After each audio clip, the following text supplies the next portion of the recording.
All right, we're going to do a little quick technical breakdown of a jerk here. I know I've said I don't use split jerks with my athletes very much, and this is partly why. We're going to have a missed lift here on the left and one on the right that gets made. I want you to see the difference between these two. Starting here, we're going to start at looking at the dip. And this is why these things get a little tricky, because there's two main factors why the one on the left gets missed. One, back angle, right? So we see right here, leaned a little bit forward instead of more vertical. If we clear those out, you can also see the foot placement, right? That body is not exactly as vertical as it is on the as it is on the left as it is on the right.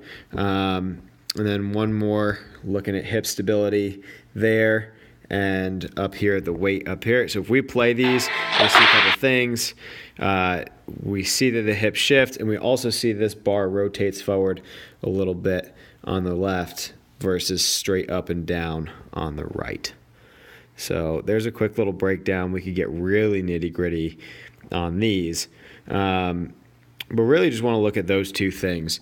So breaking down, I'm going to go back here a little bit. We're going to watch these in slow-mo.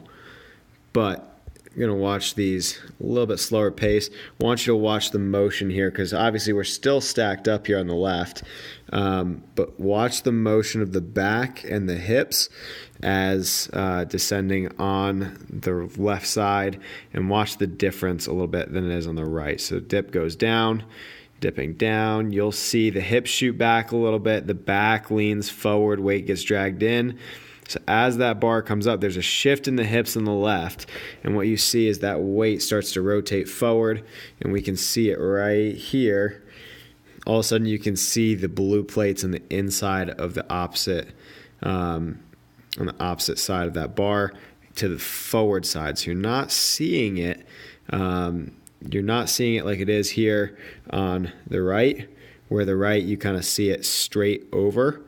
It's on the front side over here, right? So that there's a little hip shift that happens. We're actually going to go back here, and we're going to look right about here. You start to see at the bottom of the dip, right? So you start to see this whole, there's a little compression right here that's going to happen. And so you're going to start to see there's a shift as the bar goes up. There's a rotation. And so what we see is that all of a sudden we're getting this bar here coming out, whereas this one went straight up, right? So there's just a little technical breakdown for you. Looking at two different reps, I really like to break these down because, one, I coach myself, and then two, it's always interesting to get a couple different thoughts on it.